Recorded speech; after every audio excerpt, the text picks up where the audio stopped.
संतूर साज फन के माहिर 65 साल रावलपिंडी के रिहायशी उस्ताद रहीम बख्श, जो कई साल तक रेडियो पाकिस्तान में इस फन की खिदमत करते रहे, ताहम आज नौबत यहाँ तक आ पहुँची है कि वो घर का किराया तक अदा नहीं कर सकते।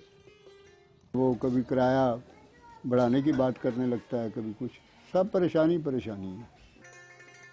संतूर की सुरीली धुनों से लोगों का दिल जीत लेने वाले उस्ताद रहीम की माली परेशानियां एक तरफ, तो दूसरी तरफ वो आर्ज़ाई कल्ब में भी मुब्तला हो गए हैं।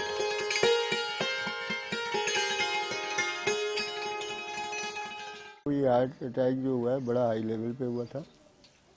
बहरहाल आप खतरे से आप बाहर हैं, कोई ऐसी बात नहीं है, लेकिन आपको बड़ी एहतियात रखनी पड़ेगी। अब वो महज 2 घंटे ही ये साज बजा पाते हैं, लेकिन अब भी इस फन की खिदमत करना चाहते हैं। ताहम इनका कहना है कि हुकूमती सरपरस्ती के बगैर वो ज्यादा देर तक इस फन को फरोग नहीं दे सकते। उस्ताद रहीम ने अपनी जिंदगी के 35 बरस फनी मौसीकी के लिए वक्फ कर दिए और अब भी वो ये फन नौजवान नस्ल को सिखाना चाहते हैं। इनकी जिंदगी इस बात की अक्कासी करती है कि पाकिस्तान में फन और फनकार की कितनी कदर की जाती है।